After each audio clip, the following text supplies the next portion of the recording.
네, 다시 시장이 활기를 찾을 수 있을까요? 오늘 같은 시장을 위한 맞춤 전략을 지금부터 알아보겠습니다.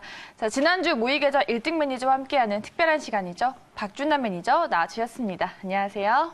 네, 안녕하세요. 빅데이터 전문가 박준남입니다. 네, 오늘은 그동안 매수했던 외국인까지 등을 돌렸어요. 네. 양시장 양매도 좀 어떻게 대응해 보셨나요? 등을 좀 돌렸다고 하기에는 뭐 너무 작은 양이고요. 네.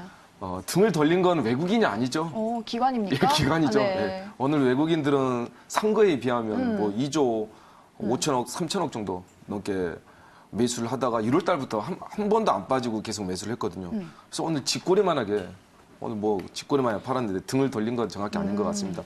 기관들이 어제부터 뭐 계속 팔았던 거죠. 네. 며칠 전부터. 그래 보시면 되고요.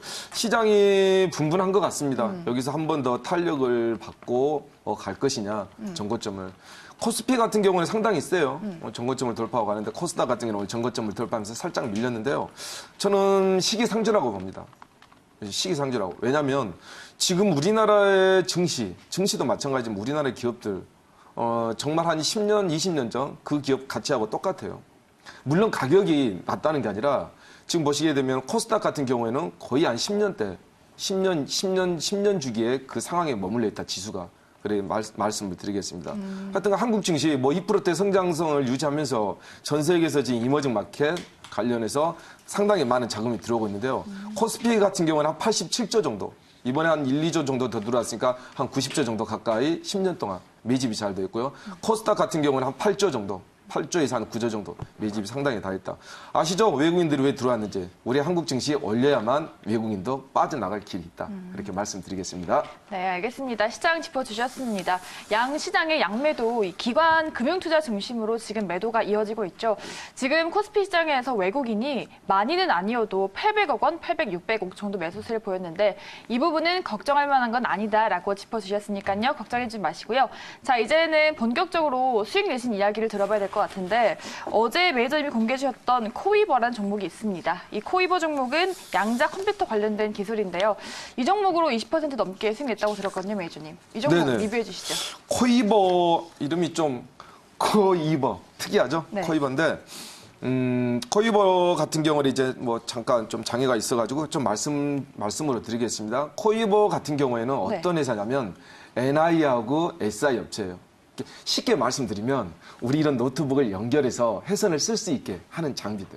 어렵게 저는 말씀드리지 않습니다.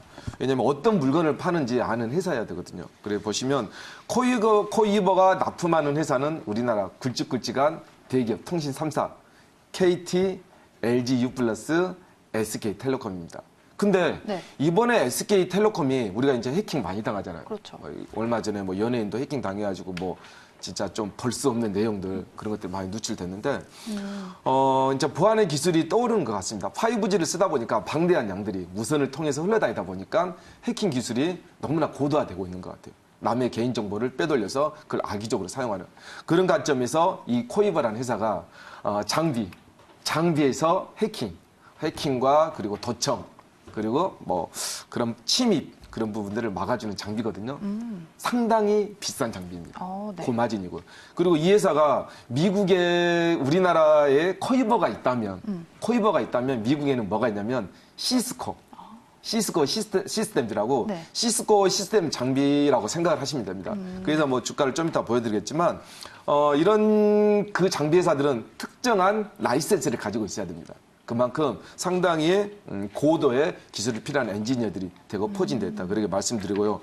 시스코 장비가 전 세계의 점유율을 반 이상 차지하고 있죠. 거기에 골든 파트너입니다. 그렇게 말씀드리겠습니다. 코이버를 보시게 되면 12월 5일 날 8,000원에 매수를 해서 12월 18일 날 8,800원에 매도를 하면서 한 10% 정도 수익을 올렸고요. 12월 24일 날 크리스마스 전날이죠. 8,450원에 매수해서 1월 3일 날 9,100원에 매도를 하면서 7.69% 수익을 얻었습니다. 최근에는 1월 8일 8,400원에 다시 매수하면서 1월 5일 날 9,600원 무려 10% 이상 수익을 올렸는데요. 이 회사가 뭐 한번 이야기했었잖아요. 어젠가 엊그저께인가 한번 이야기를 했었는데 일단 저평가. 일단 적정 주가가 한 만 원 이상입니다. 10,000원 이상이고요. 실적이 턴 어라운드 됐습니다. 마이너스에서 플러스로. 그리고 일단 5G의 핵심주입니다. 5 장비의 핵심주고요. 그렇게 말씀드릴 수 있겠습니다. 도표를 보시면 많이 참고가 되실 거예요. 네. 그런 관점에서 보시면 되고요. 코이버 같은 경우는 얼마 지금 수익 오늘 같은 경우에 1월 15일 날 제가 아까 장중에 9,600원을 찍는 걸 봤는데 아직까지는 이 부분은 실현하지 않고 홀딩하고 있습니다. 왜? 올라간 게 없거든요. 이런 종목 같은 경우에는 뭐 단기적으로도 좋고요, 중기적으로도 좋고, 장기적으로 좋은데 중요한 건 SK텔레콤이 유럽하고 미국 쪽에 양자 암호 보안 기술 있죠. 이게 5G 쓰면 해킹이 많이 당합니다. 왜? 무선은 해킹이 쉽거든요. 유선 같은 경우에는 회선을 통해서 데이터가 흘러가거든요. 근데 무선은 우리가 보이지 않는 곳에서 데이터가 흘러갑니다. 그러니까 프로그램에 살짝만 침입해도 데이터를 빼놓을 수가 있다는 거예요. 그래서 그러면 어떻게 되겠어요? 상당히 데이터 보안이 중요시 되겠죠. 그런 관점에서 되고요. 그래서 SK텔레콤이 이 문제를 해결하고자 양자 보안 기술을 개발을 해서 수출을 했습니다. 수출했는데 어디다 수출했냐? 네. 미국하고 유럽이요. 저는 철저하게 데이터 기반으로 말씀드립니다. 네. 예. 없는 걸 말씀드리면 안 되거든요. 그래서 그 회사에 납품하는 회사가 코이버지 않습니까? 그래서 코이버가 왜 실적이 이렇게 갑자기 늘까? 저도 좀 의문이 좀 들었거든요. 그러네요. 예. 그러더만 SK텔레콤이 전 세계에서 우리나라 통신 기술도 마찬가지지만 양자 암호 기술에 대해서 선두적으로 달리고 있더라. 거기서 또 이게 표준이 있어요. 코이버가 세계 양자 암호 기술의 표준으로 채택이 됐습니다. 이게 다른 나라들도 여기에 따라야 되는 거죠. 그래서 앞으로 SK텔레콤을 말하고자 한 게 아니라 코이버는 SK텔레콤의 등 뒤에 올라타서 훨훨 날 수 있는 종목이다. 말씀드리겠습니다.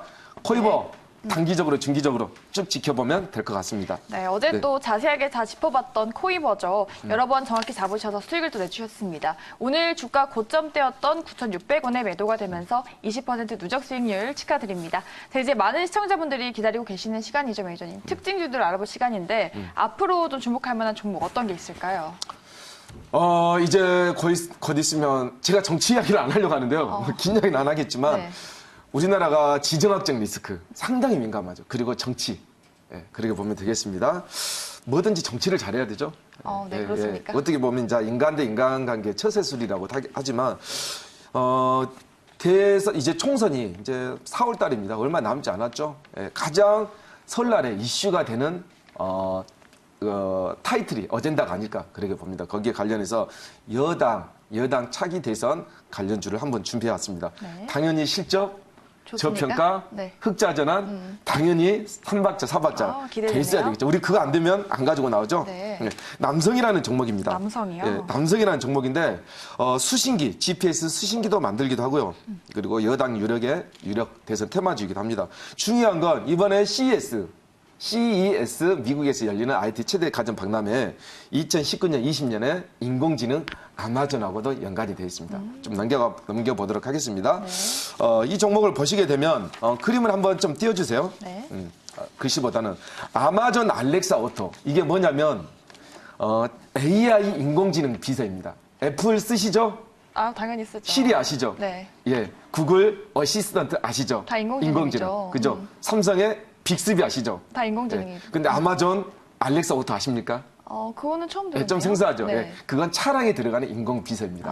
화면을 보시게 되면 우측이 아마존 알렉사 오토고요. 왼쪽이 남성 제품이에요. 근데 아마존 이 인공지능 비서가 남성 제품에 들어갔습니다.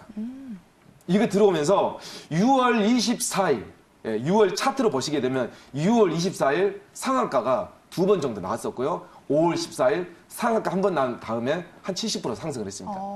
차트에서 한번 확인해 보시면 되겠고요.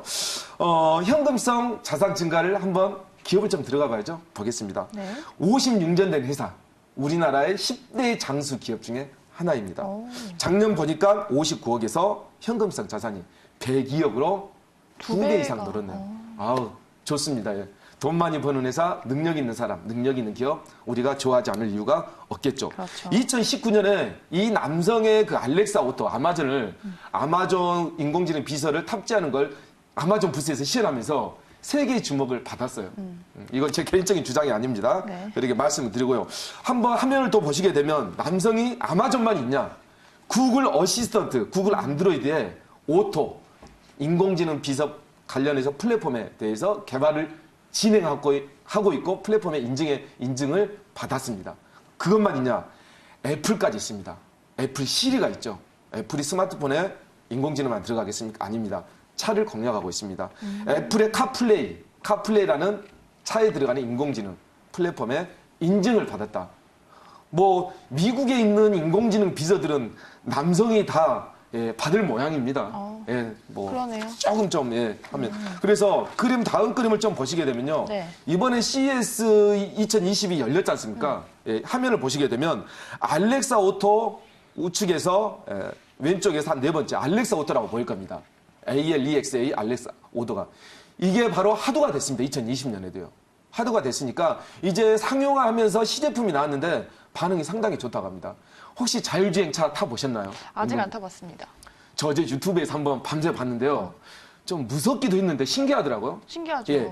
이게 자율주행 플랫폼이 양쪽 차선을 보면서 50m, 100m를 감지하면서요. 핸들을 잡지 않았는데 자동적으로 가더라고요. 되게 신기하네요. 예, 진짜 신기했습니다. 좀 무섭기도 하더라고요, 사실은요. 근데 운전자분들은 편하게 가더라고요. 테스트를 해보면서. 그래서 이제 앞으로 이번 주 같은 경우에는 수소차, 전기차 상당히 흐름 좋았잖아요. 그렇죠. 예, 상당히 흐름 좋았는데 CES에서도 크게 이슈가 됐는데 앞으로는 인공지능 비서가 차로 들어갈 것으로 지금 보입니다. 그래서 미래 차는 모든 첨단 기술을 집약된 하나의 제2의 갤럭시 폴더번을 능가한 최첨단형 미래의 차가 될 것이다. 저는 그렇게 보면서 전 세계에서 투자를 많이 하고 있는 거 알고 계시죠? 네. 물론 현대에서 100조를 또 투자를 단행했고요. 보시게 되면 근데 이 종목들이 앞서간 종목들이 있습니다. 라닉스 같은 종목을 한번 보시게 되면 네. 라닉스가 벌써 한 거의 200% 정도 갔어요. 이 라닉스가 어떤 회사냐면 자율주행 통합 솔루션 국내 유일하게 개발된 회사거든요.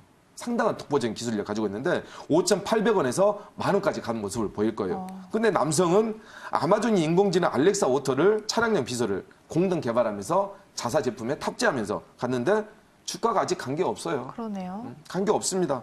간 거 있으면 안 되겠죠. 예. 누가 차익 실현할지 모르지 않습니까? 예. 그런 관점에서 보시면 되고요.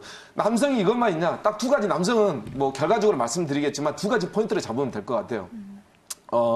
알렉사 오토 아마존 관련해서 인공지능 비서, 네. 차량용, 수소차, 전기차에 가장 많이 들어가는 거죠. 첨단 차니까요. 그리고 두 번째, 대선 테마주, 여당의 덕산 하우징 같은 종목들 보면 다음 화면 좀 넘겨주시기 바랍니다. 네. 제일 위에가 라닉스고 중간이 덕산 하우징이고 제일 밑에가 남성인데요.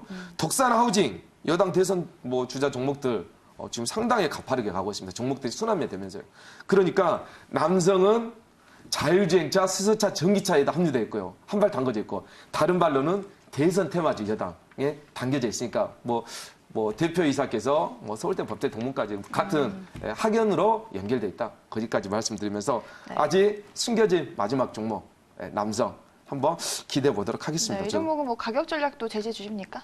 네, 가격 전략 제시해 드려야 되겠죠? 거기 있네요. 네, 가격 전략을 좀 말씀드리겠습니다. 네, 가격 전략은 매수가 거기 종가 그리고 목표가는 5,000원 그리고 손절가 3,000원 적혀 있네요, 매니저님. 네네. 잠시만 말씀드렸습니다. 매수가는 이제 끝났으니까 종가로 말씀드리고요. 목표가는 5,000원 정도는 무난하게 가지 않겠습니까? 예. 그리고 손절가는 3,000원인데 네. 기업도 좋고 재료도 있고 여러 가지로 다 좋네요. 네. 그렇게 말씀드리겠습니다. 네, 알겠습니다.